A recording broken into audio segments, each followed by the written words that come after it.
Grand Touring Motorsports started as a social group of car enthusiasts, but we've expanded into all sorts of motorsports disciplines, and we want to share our stories with you. Years of racing, wrenching, and motorsports experience brings together a top-notch collection of knowledge and information through our podcast, Break Fix. For many of us, oils and lubricants are just a bottle of brown liquid you put in your vehicle occasionally, because that's what someone said you should do. Like your body, your vehicle, and especially your engine, needs to be in good health, which means understanding and choosing the right products as its lifeblood. Founded in 1957, Liqui Moly has developed and produced oils and additives exclusively in Germany. With over 4,000 products, they offer a wide range of automotive chemicals that are unique in terms of motor oils and additives, vehicle care and service sprays, greases and pastes, as well as adhesives and sealants. And with us to discuss the importance of these types of products is Rob Longo, Regional Sales Manager for Liqui Moly, covering Pennsylvania, New Jersey, and Delaware. So we want to welcome Rob to the show. Thanks for coming. Yeah, welcome. Hey guys, thanks a lot. I appreciate you having me on today. My first question for you would be, how did you get into selling oils? Is that a lifelong dream? You wanted to sell oils and lubricants, or? Absolutely not. They're lubes and specialty products. Thank you very much. Was it your car?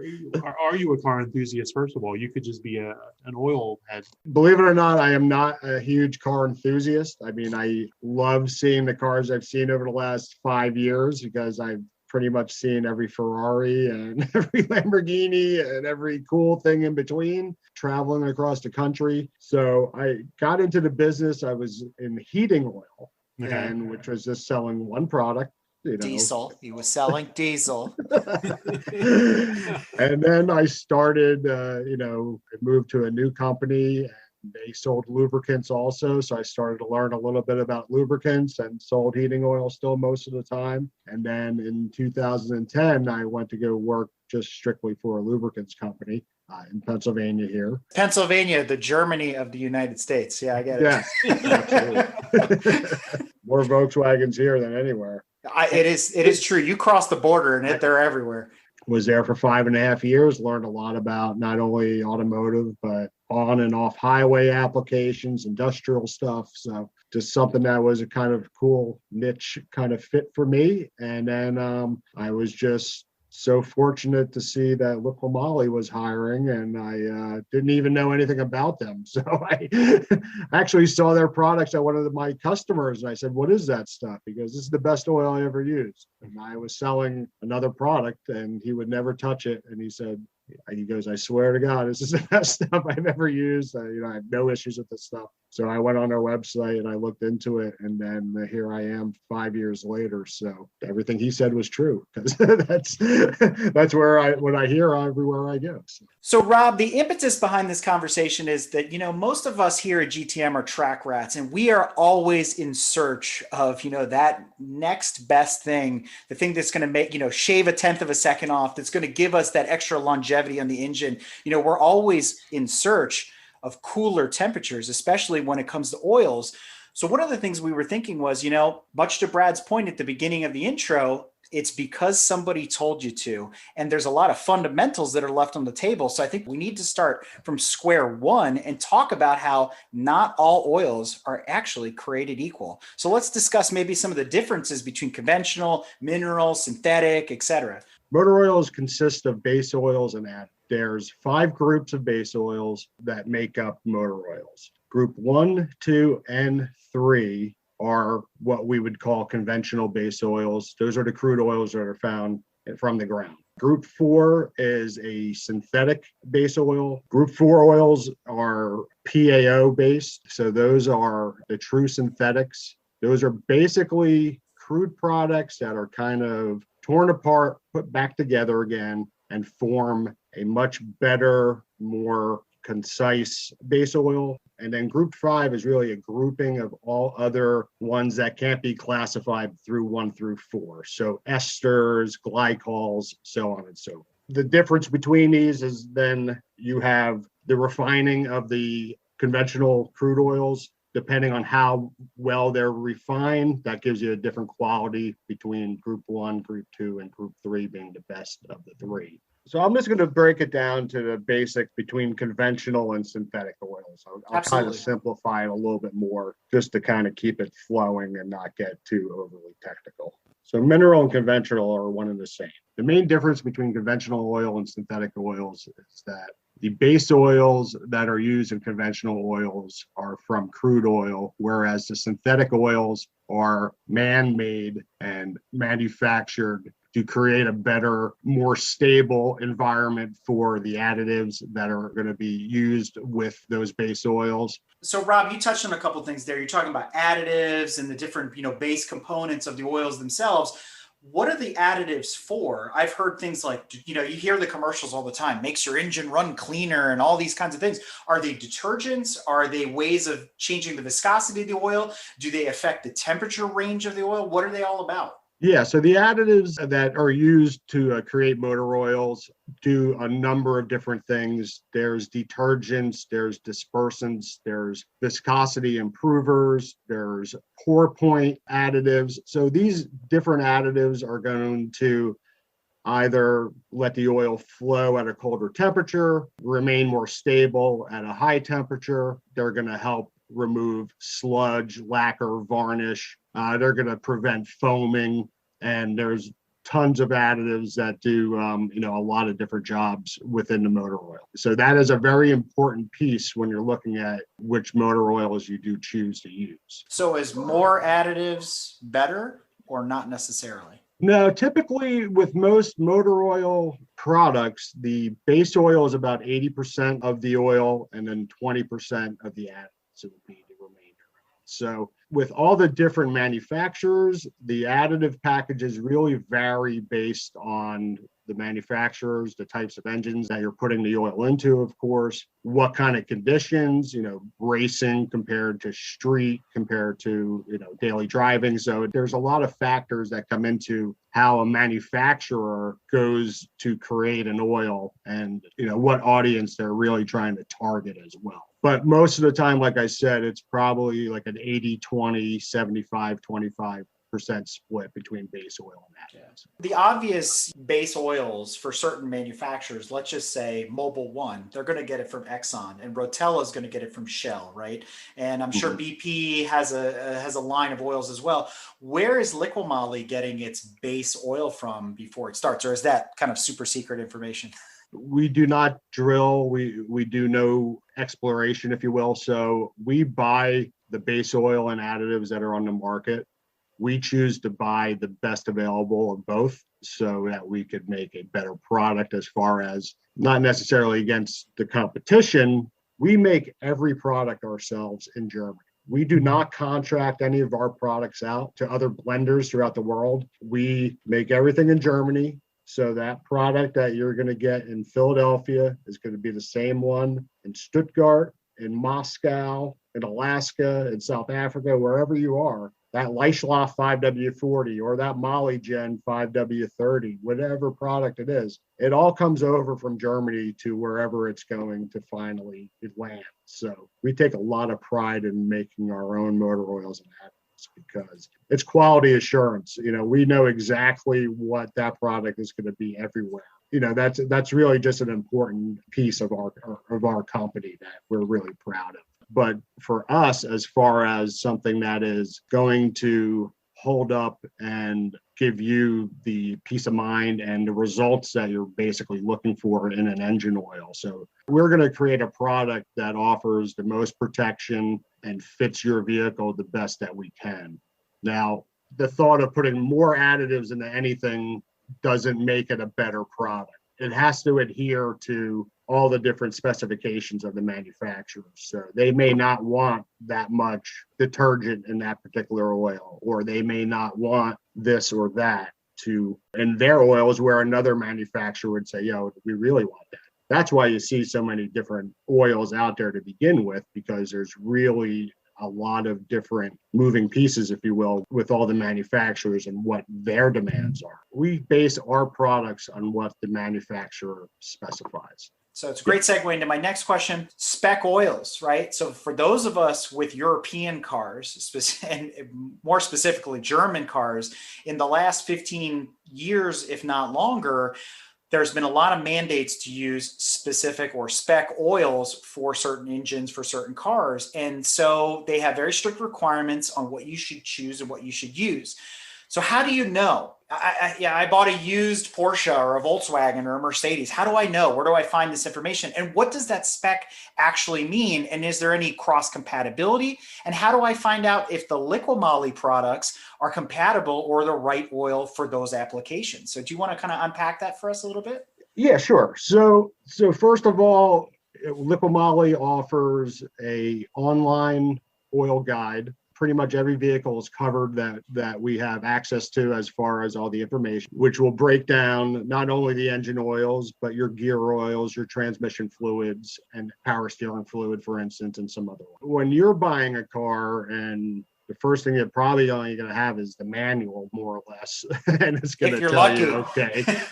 Let's use Volkswagen for an example, and you have a 2005 Jetta gasoline, and let's just say it's requiring a VW 502 specification. So we have products that will list all the approvals that we have by each of the manufacturers. Some products are more specific to one or two applications. Some are multiple applications that not only cover one manufacturer, but several manufacturers.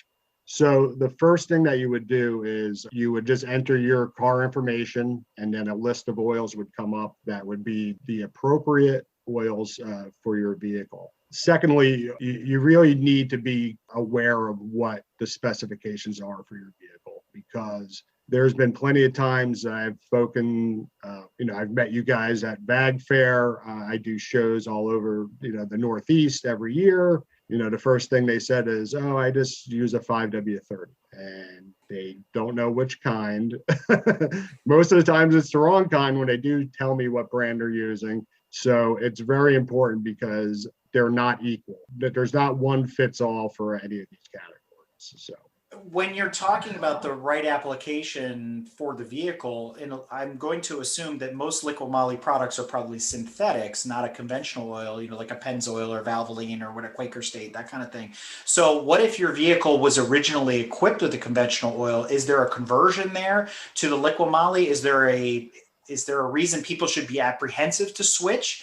The rule of thumb with converting from a conventional to a synthetic is really based on the age of the vehicle. Probably when you're talking about, 70 or 1970s, 1980s up to the late 80s, you should use a conventional product because of the seals and the gaskets that were used at that time. If there's any compatibility issues, then, you're going to have issues with your vehicle, of course. So we basically like to say that you're probably looking at mid to late 90s as far as using synthetics. Where we feel comfortable enough that we would say that's appropriate. And once again, the best thing to use is our oil guide, because it will tell you yes or no on that. We do make other products other than full synthetics. Now, we only offer a couple in the United States, but they are geared towards older vehicles. So we make a 20W50, for instance, and a 15W40 and a 10W40. And those products are either conventional mineral oils or a semi-synthetic in the 1040 case.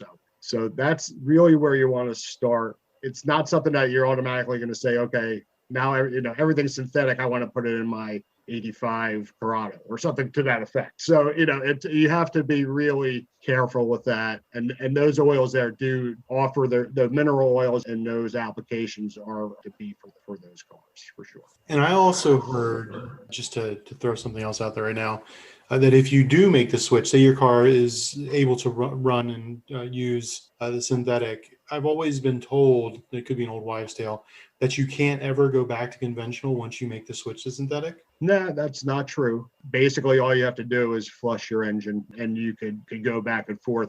There's typically no reason to do so, but you should really stick to one or the other. And if it allows for synthetics, synthetic's usually going to be the best product for the vehicle. And to Brad's point, so for the racers that are listening, there's a lot of rules too with building new motors, fresh engines. So, if you're having it done professionally, listen to your builder. They're going to tell you what to use. I went through this myself with a professionally built engine where, I had to start with break-in for a very short period of time, then go to conventional, then I had to use diesel, then I had to go, like, you had to build up to like a fully ester based synthetic. You could not go from day one all the way to that type of oil. So there's something to be said about those transitions and building those steps. A lot of it has to do with seating the rings and, like, to your point, new seals and all that kind of stuff. So, talk to different people about that. And obviously, Liqui Moly is going to have different products along the way. You might not start with a Liqui Moly product, your break-in oil or whatever it might be, but eventually you will build up to those higher end oils that are going to be better for your engine, in the long run, especially in a track type of application.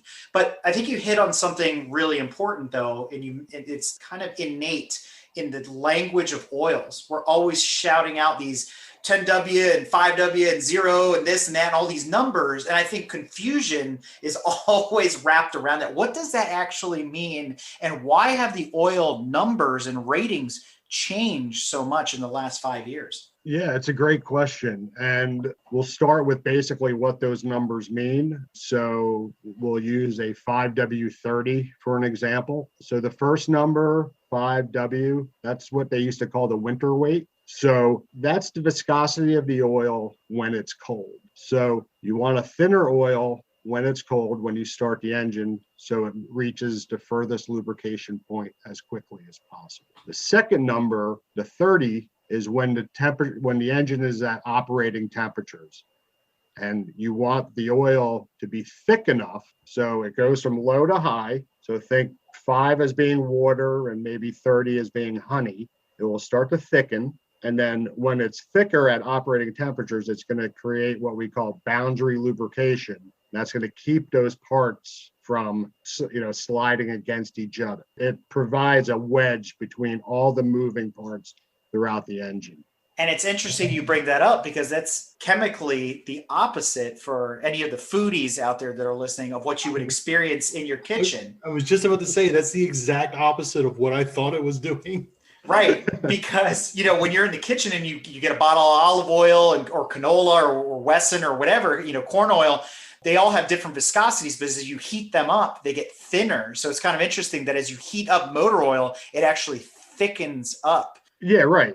So, right. It's, the most important thing is just to get that oil moving as quickly as possible. And then at the operating temperatures to protect the engine as best as possible. And you know what else adds a layer of confusion for anybody that's listening to this? I'm sure now they're going, wait, the oil thickens as it heats, but my oil pressure gauge is high when it's cold and it's low when it's hot. So it's all kind of up is down and down is up. Convoluted. Yeah, exactly. So, that's really basically how that number system works. To your question about seeing the numbers getting smaller and smaller, 0W20 weight is really the main oil these days, and it's really come around to the European models now as well. So that is just based on they're building smaller engines that are putting out more power, more heat. The oil needs to flow. The tolerances are much tighter now. I know everyone that I talk to thinks, oh my God, it's crazy. What's it going to be next? Water?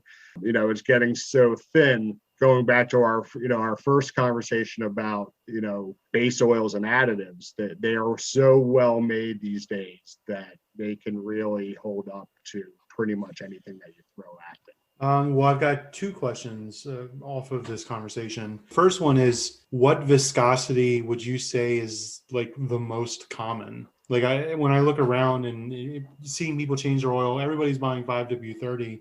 It seems like that's like the most common viscosity. And then my next question is, if you're in a pinch, you're stranded, you need oil somewhere. If they say they don't have what your manufacturer recommends, which way do you go, one way or the other? If they have something, like, how would you base what your emergency oil is if you don't have what the actual manufacturer spec is? So over the last few years, I would say 5W30 and 0W20 are probably the top two viscosities that we see out in the market. If you're talking European, there's still quite a bit of 5W40 that's there and is approved for use right now. So the question that you asked, Brad, is not a yes or no or simple answer, because let's use an example. Let's use a more modern car, a 2015 VW Jetta. Okay. Engine doesn't matter. It's calling for a 502 oil spec. In the world of Volkswagen, 0W30, a 5W30, a 0W40, and a 5W40 can all carry that same approval. I know that's not going to help the layman out there much if they're kind of trying to decide what they're looking for, but that's why it's really important to know what oil is for your vehicle, because you obviously don't want to cause damage. Yeah, I don't want to say in a pinch, do whatever you need to do. But I was going to say, instead of a specific, oh, well, if you've got a 5W30 and they don't have it, go to a 520 or something.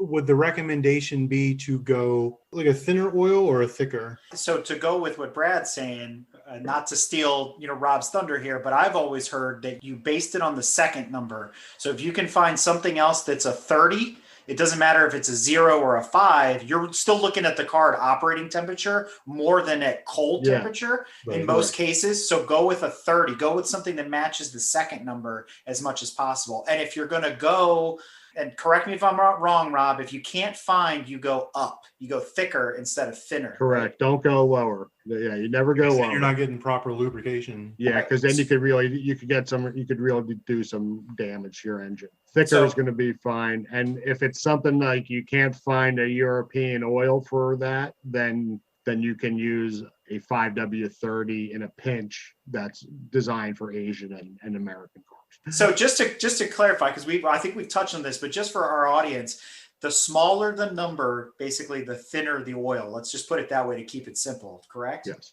Okay. Yes. So some of the older numbers are starting 15W50 and like they're starting to be harder and harder to find those numbers. So in those cases, to your point, go back, talk to your builder, look at the motor, see what the seals can tolerate, go to thinner oils. But again, we can mix and match and things like that. You're right. You're seeing a lot of zeros out there. I happen to use 0W40 myself. Seems to be the best range for some of the older Volkswagens, especially the VR6s. But the question is, with all these oils and all these weights, we understand there's different additives. We understand there's different flow rates and things like that. Does it change the heat tolerance of the oil? That was one of the other wives' tales about the weight. Is a thicker oil can withstand more heat? Things like that. Is that true, or is that just a myth? To my knowledge, it's always been a myth. It goes into the design of the products themselves. So if that particular oil has an additive package, there's technical information as far as what kind of temperature ranges oils have and things like that. But typically, it's just going to be the way that the products are made now, that those additives in the base oil, it doesn't matter as far as that goes. It's really more of a myth than actual. And then there's the other one, right? You guys out there, you know who you are when I'm about to say what I'm about to say. There's those guys that are like, I put Rotella in everything. Doesn't matter what it is, what year it is. I just buy 5 gallons of Rotella from Tractor Supply, and that's what I put in the car. And I cringe every time I hear that. Whatever. I'm a little bit more specific, in my applications, but that's a lot of times people don't realize either. There's the blue Rotella and the white Rotella, and that's gas versus diesel. And a lot of people will throw diesel oil in a gas motor. And you hear people fight back and forth about that, the advantages of diesel oil over gas oil, all these kinds of things. And so let's kind of dispel some of those myths as well, but also talk about, the good, the bad, the indifferent of just using, I just buy 5 gallons of the same oil and I use the same thing all over the place. Yeah, and it's a common question when I'm at a shop or I'm at an event. The main differences between a gas engine oil and a diesel engine oil is something called the SAPS level. It's sulfated ash, phosphorus, and sulfur. And gasoline engines like more SAPs than diesel engines, particularly now the clean burning diesel engines with the DPF filters. So that's why it's extremely important to know which product you're using. I don't recommend a domestic diesel oil in a European car because it does not have any approvals. It's not recommended for those applications. And you could have issues, if we're talking about racing and there's no catalytic converter or, we understand that and we have that conversation quite a bit. But I'm speaking to the daily driver as much as I am speaking to someone that's on the track. And the bottom line is that when those additive packages are incorrect for your car, that's when you're going to have issues with more sludge, more lacquer, more varnish, loss of performance. And then, like I said, it's going to hit you in the exhaust as well, because that is something that is not supposed to be in there.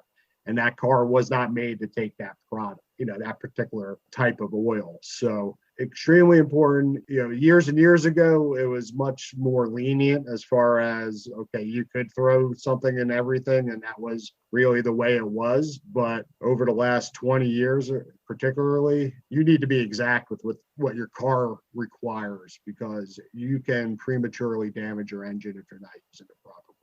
That's true. So try to save you some money and, try to look out for it, because that's something that it's a huge expense, and oil in the grand scheme of things is not that expensive.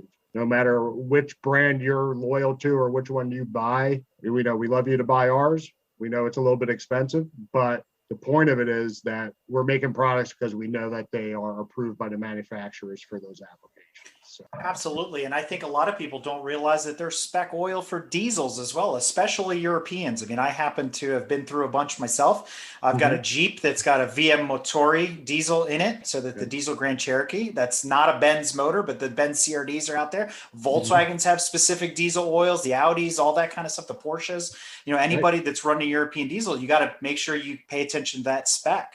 Other things I've learned about diesel oils along the way is they're very high in zinc.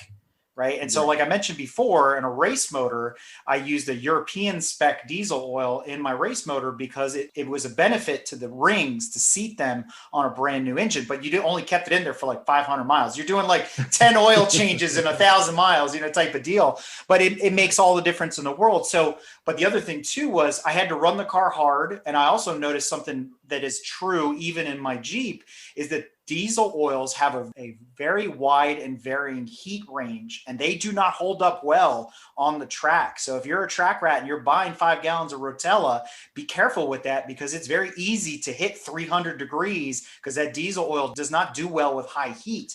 The same is true. I experimented with oils that fit my VM Motori V6 turbo diesel, and I found one that dropped me almost 20 degrees under load, towing up a hill going to Watkins Glen. And I was like, this is the one. This is the one that's going to work, because again, I'm trying to save the engine, from all that extra stress and everything I'm doing. So I think it's, to your point, it's super important to look into that stuff. Some of it might be trial and error. Maybe Liqui Moly checks the boxes, maybe it doesn't, but you got to have data to support what you're doing, not just kind of blindly saying, oh, I'm just going to put in whatever and it'll work. Right.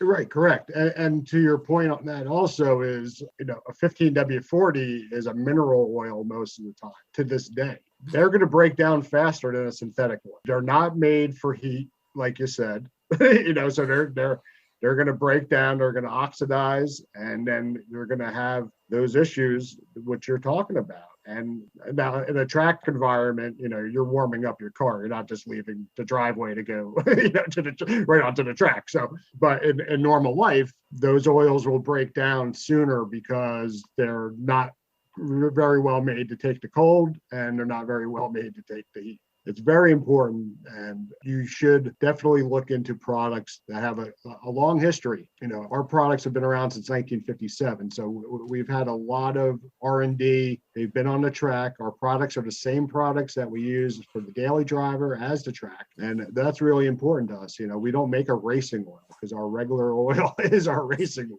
It's that good, and it's holed up, and we do dynos, and we do a lot of testing with it. So invest in your oil. I think that's the most important message here. Don't just go with whatever anyone said to you. It's okay to break some trends now and then. Start new.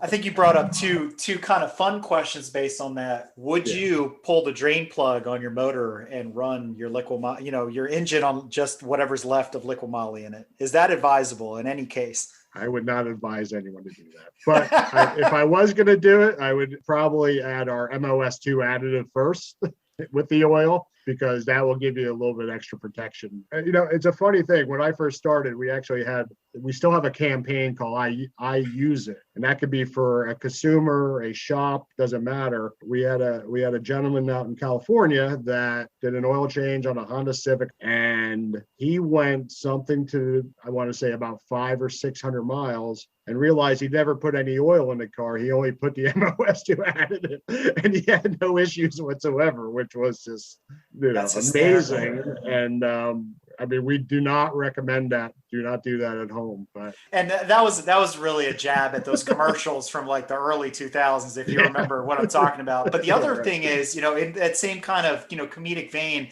I've seen a lot on Instagram, and I don't remember if it's Liqui Moly, and you can correct me. Are you guys the ones showing a green oil, or is that just photoshopped?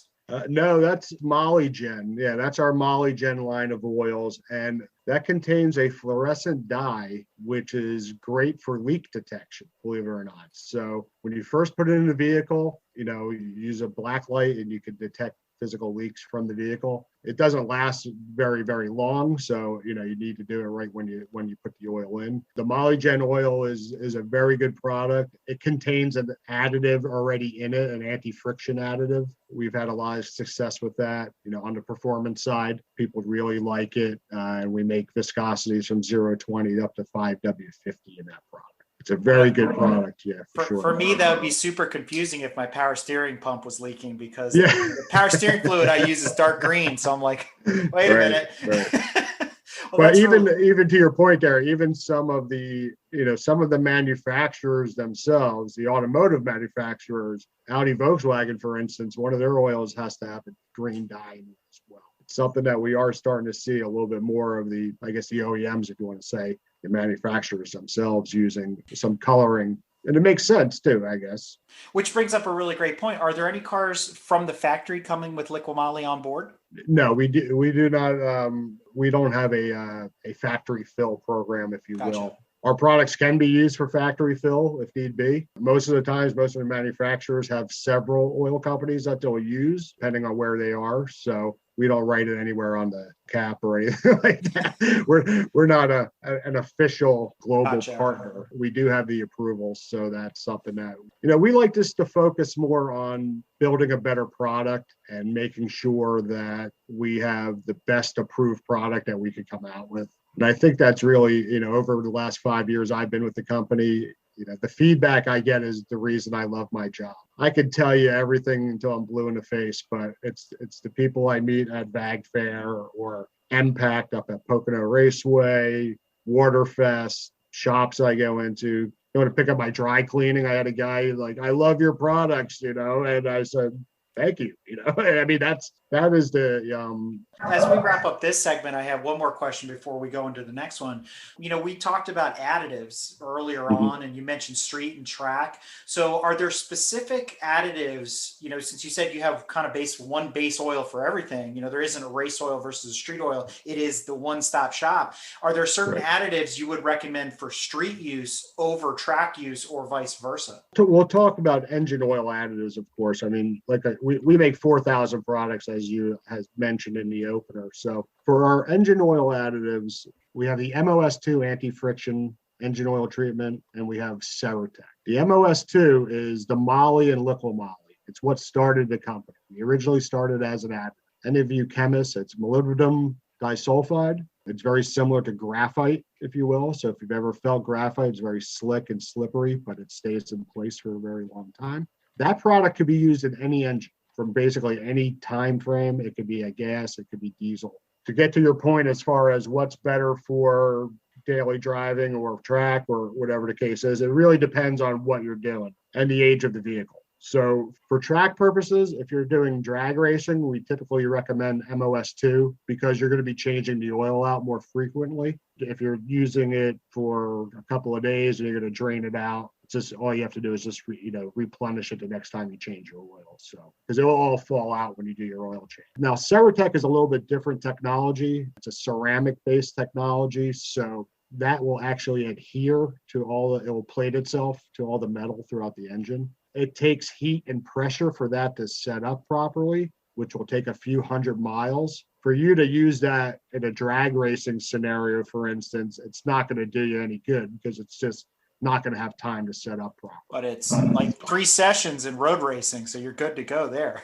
You're good all day. Yeah, right. So the beauty of that product is that plating onto the metal will last up to 30,000 miles. Now, I know we don't keep miles, but 30,000 or every 4th oil change is our rule of thumb as far as using Ceratec. And that does a great job. And now I'm going to kind of go back to what you're asking a little bit, because the additives really do help in keeping your engine temperatures lower, gaining a slight bit of horsepower. When you keep things from sliding against each other, you're creating less heat, lower operating temperatures. So you're going to get some noticeable differences when you use some of the additives with our oils. A lot of times the oils do a great job on their own, but the additives with the oils make it just an incredible product. So let's unpack that just for a second. So you would not mix Ceratec and MOS2, right? It's one. You or would the not. other. Okay. Yeah, the reason why you wouldn't, because they're competing for the same amount of space within the engine. So if you already had MOS2 in there, the Ceratec would have nothing to cling on to, and you would have spent a good amount of money for nothing. And you don't want to combine them. Right. If you haven't made the switch to Liqui Moly yet, can you still use MOS2 or Ceratec with a competing oil? Will it still work? Absolutely. Yeah, those products are completely safe with any conventional or synthetic oils that are on the market. So you absolutely can use the additives alone and not have to use the engine oils. We obviously think it's the ultimate package if you use our stuff all together.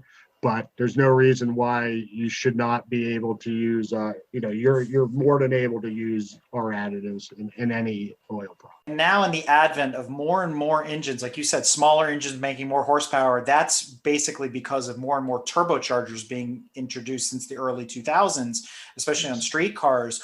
Which is the preferred additive, or is there yet another additive specifically for forced induction vehicles that help with some of the heat that we end up with a turbocharger? Well, the MOS2 and the Ceratec are going to do a really good job of getting throughout all of the oil lines and throughout the entire system. So that's going to be pretty much your first step as far as really trying to help as far as protecting it as best as you can from the heat that you're dealing with, of course. And I bring that up because a lot of people do not realize, they bought a car with the turbo and they're like, wow, instant power and all these kinds of things. They are more often than not oil cooled, and sometimes hybrid oil and water cooled, depending on the manufacturer of the turbo and whatnot. So again, this all leads into that conversation is, learning a little bit more about your engine bay and what's going on in there. But oil is vital. It is literally the lifeblood of your motor. So it's important to have the right products in there and protecting that. Again, kind of going back, would you prefer one over the other for a turbo motor? Would it be the Ceratec over the MOS2? The modern vehicles, we really like using Ceratec in your everyday application, or like I had said, your more endurance track racing, things like that, because it's really going to have the time to set up properly. You're not ever going to be wrong with using the MOS2 additive as well. It somewhat comes down to, how often you change your oil and some of these other things that, that are individual. So if you're changing your oil every 3,000 miles, even though you don't need to do that anymore because for a daily driver, oil drain intervals are 10,000 miles or whatever they are. They've been tested on turbos over and over. So that's on all of our product information sheets. That's perfectly safe for those applications. And they're both going to do an excellent job. Ceratec with that plating and in the other areas of the engine really does provide that extra protection, where the MOS2 does a nice, general, coverage as far as comparing the two with each other. So how often does Liqui Moly recommend changing oil in a vehicle? 5,000, 10,000, more? I think the old adage was, with conventional oils back in the day, it was every 3,000 miles you had to change your oil.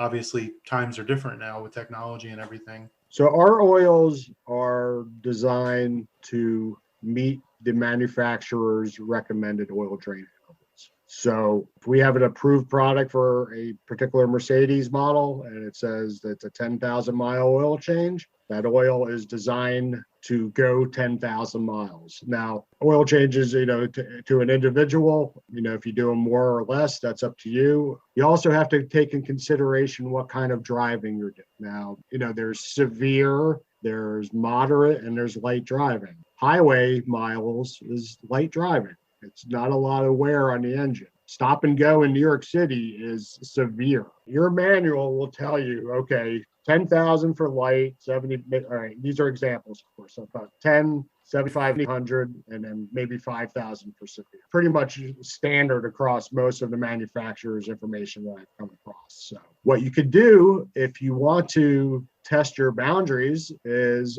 oil analysis, oil testing. We have oil testing, but it has to go all the way back to Germany. So I think the best way is our friends at Blackstone that everyone uses. I mean, they're a neutral company, so you just send your stuff there and you get a great result back. Or, I mean, my company car is a 2015 Honda CRV. A 10,000 mile oil change interval. I have 172,000 miles on it. I sent my oil for analysis at 10,000 and they said I could go to 12,000 with a Liqui Moly product. It's our AA020 for Asian and American vehicles. But for those that haven't done an oil test before, what's the expectation? What are they going to get back from Blackstone as a result?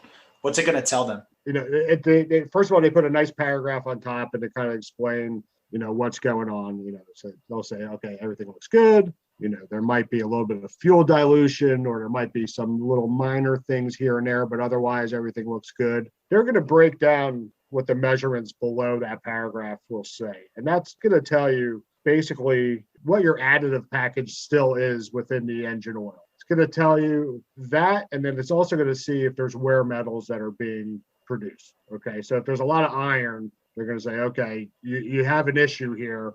They might tell you to shorten your oil change interval, or maybe recommend using another product or whatever the case is. But they have the basic data of the products already, right? So they're just measuring it against what the bases and what the normal ranges should be for those products. So they're going to say, okay, well, your calcium levels fall within play. They're just going to break down presence of different chemicals and metals and tell you if something is really detrimental, or they're going to tell you, everything looks pretty good, keep going. And if you want to try to push it, that's fine. Or you're right there. Don't do it. Just stay at 10,000, whatever the case is.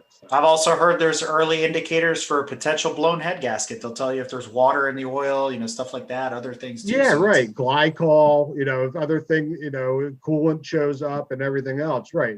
Those are the things that you're going to say, okay, well, that should not be, especially the metals, because then you have wear. If you have high iron levels or aluminum or something to that effect, they're going to say, okay, well, this is probably coming from this area of the engine. You should take a look at it, just keep that in mind. So we've been talking about engine oil, but what about like gear oils and transmission oil and transmission fluids and stuff like that?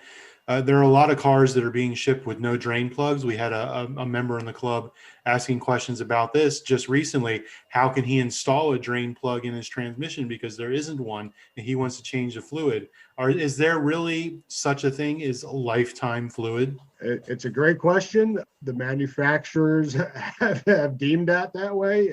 I think it's critically important to change those fluids when they're supposed to be changed out. So if there's access in some way, if you could siphon it from somewhere, then that would be, my recommendation is changing it out. So a good mechanic will find a way, what I've heard. But yeah, I think we came to the solution of using a reverse pump, or what was it? Transfer pump. A transfer pump, right? Yeah. So those are things that they need to be changed out, just like any other fluid needs to be changed out in the vehicle. They collect debris and they have a function. They have a similar function to motor oils in a lot of ways. They're really there to protect the mechanisms that are working there. Those are additive packages in gear oils and transmission fluids also. And if those are depleted, then they're not doing their job. So by all means, there should be a schedule for that. So one other question to go along with this, I've also heard, as important as the oil is and the testing that we talked about, are the oil filters themselves, because they too are not all created equal.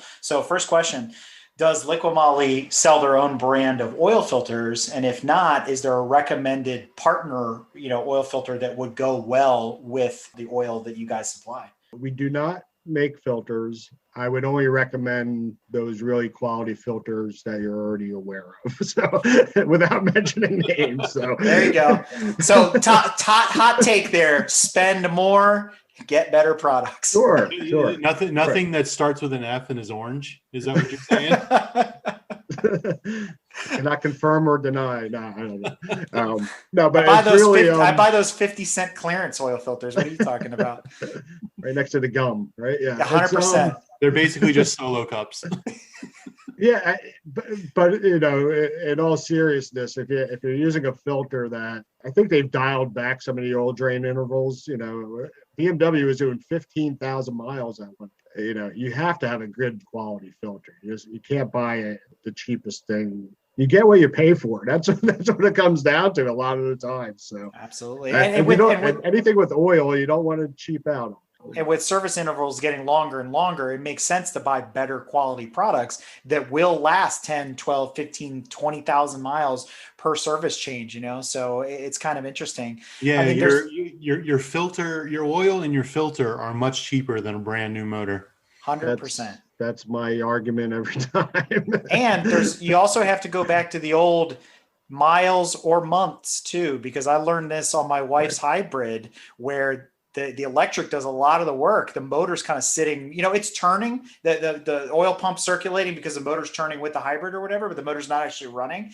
It'll come up and say, it's been a matter of time, whether you've done the miles or not, it's time to get the oil out, right? So it's something to keep an eye on. And if your car sits for a long time, you should also consider a time interval, the longer the car sits, because water will get absorbed from, barometric pressure changes and humidity changes and weather and all that kind of stuff. Other things will change. The oil will sludge up just sitting there, heat and cool, without the motor running. So something else to consider when you're doing your service intervals. But, let's get off of that. Let's switch gears yet again. We'll put it in third this time.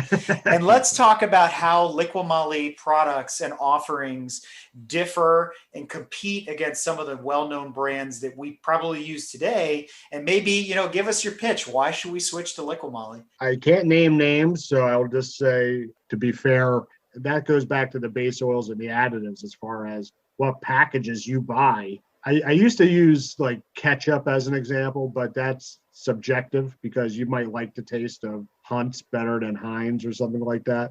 So I like to, even if most people would say Heinz, but there will be always the one guy that would, especially at a car event, that would say, oh, well, I buy the store brand. I don't care. But my point on that is really that the way I like to really compare products would be diamonds, because diamonds are what they are. I don't know if you have like the jewelry exchange out there or you've seen those commercials and you can get a 2-carat diamond for $9.99. Yeah. And a 2-carat diamond is probably $20,000. So the point of that being is that the differences in diamonds are always the clarity, the cut. We're not going to throw the carats in there, but it's always how clear it is, no blemishes, those kinds of things. And that's really that's how I really wanted to say how we make our oil. We try to just use the best, and that's how I try to compare it as far as having something of a high quality compared to there's oil all over there is differences between all the brands, that's for sure. Once again, the quality is of the utmost importance, and we make every product ourselves, and we do buy the best base oil and additive packages that are available on the market to ensure that you're getting the best protection for your vehicle. It's important to really take care of it. We've done a lot of research and development as far as to see how the oil holds up in various applications, whether it's on the track, whether it's a dyno, whether it's a daily driver, doesn't matter. It's something that we take a tremendous amount of pride in trying to make the best product that's out there. So it's something that we have gotten tremendous feedback, whether it's a shop, whether it's a do-it-yourself person, DIY, they feel the difference. That's the thing I hear the most. They really feel the difference between using our products and a competitor's products. They feel it running smoother. They're hearing less noises. The valve train is quieter. Timing belt's not making as much noise as it used to. So the benefits of using better products is that it does actually help to improve some of those situations that do come up. And then, like I said, it's really something that you have to try yourself. It's too big of an investment not to spend a little bit more to ensure that you're going to have your car running the way it wants to be. I mean, that's how I like to see it. We know as petrol heads is that we become very brand loyal, right? And when you marry yourself to a brand, you kind of go all in. That's why I've had 5 Volkswagens.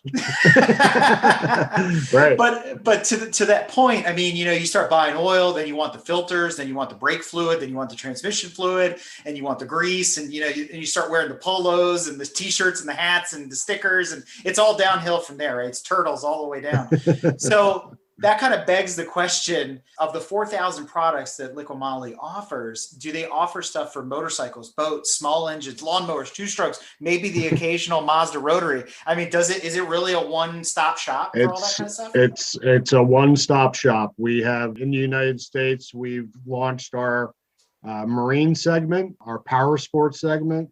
We have American and Asian, diesel, gasoline. We have every segment pretty much covered in the States here. And of those 4,000 products, we don't have that many of those.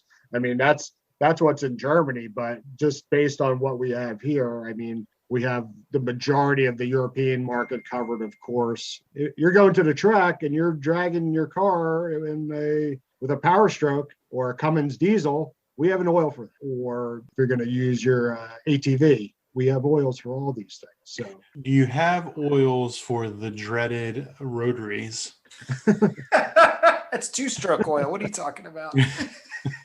It needs to be something special to keep those seals from blowing out. It's our 10W40 all day, I've been told. So I think it brings up Rob, you bring up a really great point, right? You're going to the track, or maybe you're going on autocross or the drag strip, or even if you're going to work, right? And you run Liqui Moly, something goes pear-shaped, you realize you're a quart low for some reason, maybe your motor eats oil, it's not Liqui Moly's fault. But you're at the track, something happens, you can't just run out to the local parts store oftentimes and get Liqui Moly products. I've seen competing products. I mean, obviously you can pick up, the Havillands, the Valvolines, the Mobile ones, even Pentacin sometimes at, Pep Boys, if you find one nearby, and sometimes Napa will carry that kind of stuff, right?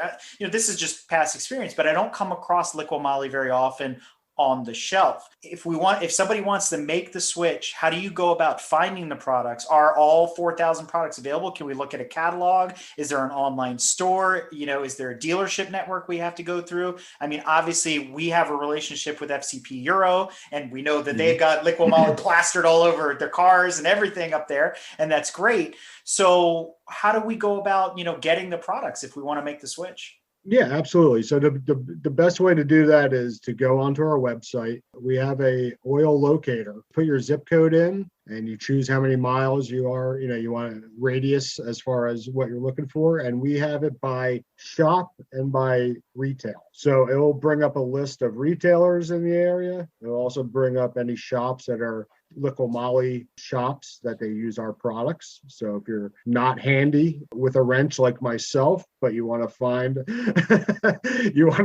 someone that is using you want to find a good shop that's using Liqui Moly products, then that's the easiest thing to do.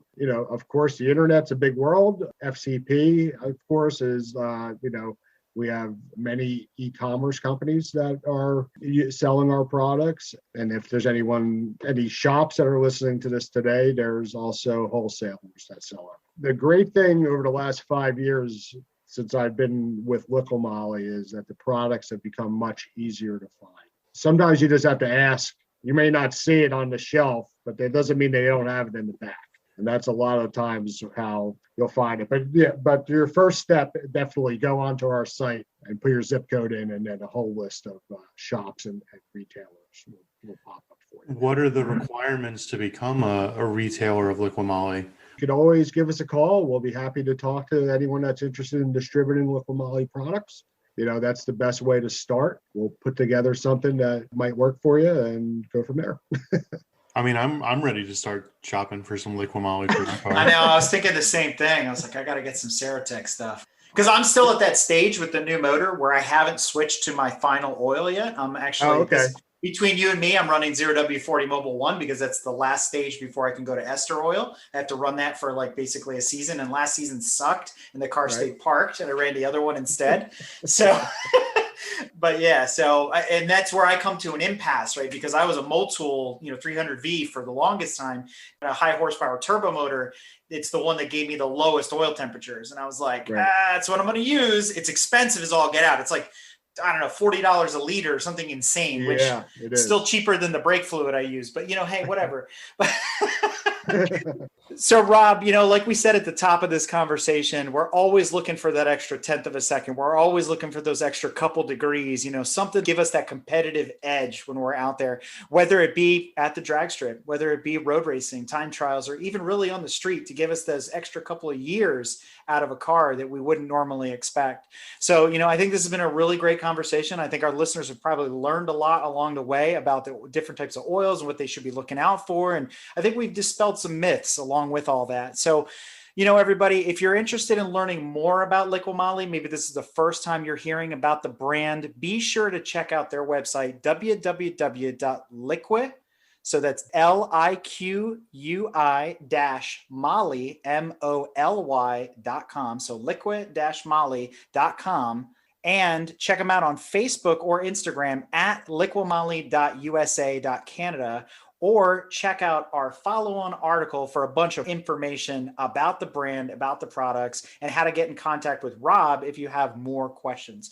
Like you guys were saying, follow us on Instagram and Facebook, and we post everywhere that we're going to be. There's 30 of us out in the country, and we're usually at some event on a weekend when it's nice out. Stop by and say hello to all of us. We love talking to our fans. And so Rob, can't thank you enough for coming on the show. This has been fantastic, very informative, and an absolute pleasure. Guys, thanks so much for having me. It was a truly amazing experience. I hope to see everyone at some events and by the trackside this year. So let's get out there. Absolutely. And we'd love to have you at one of our events. Maybe come out and talk to people about Liqui Moly right there at the track. So any day. You just tell me, I'll be there. Thanks.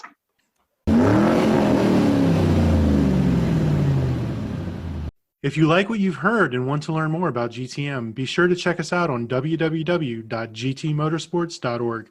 You can also find us on Instagram at Grand Touring Motorsports. Also, if you want to get involved or have suggestions for future shows, you can call or text us at 202-630-1770 or send us an email at crewchief@gtmotorsports.org. We'd love to hear from you. Hey everybody, Crew Chief Eric here.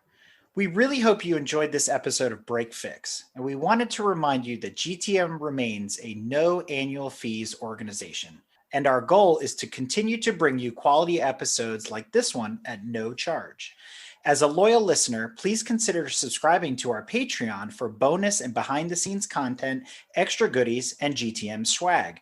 For as little as $2.50 a month, you can keep our developers, writers, editors, casters, and other volunteers fed on their strict diet of Fig Newtons, gummy bears, and Monster.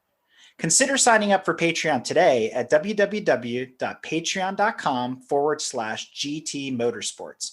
And remember, without fans, supporters, and members like you, none of this would be possible.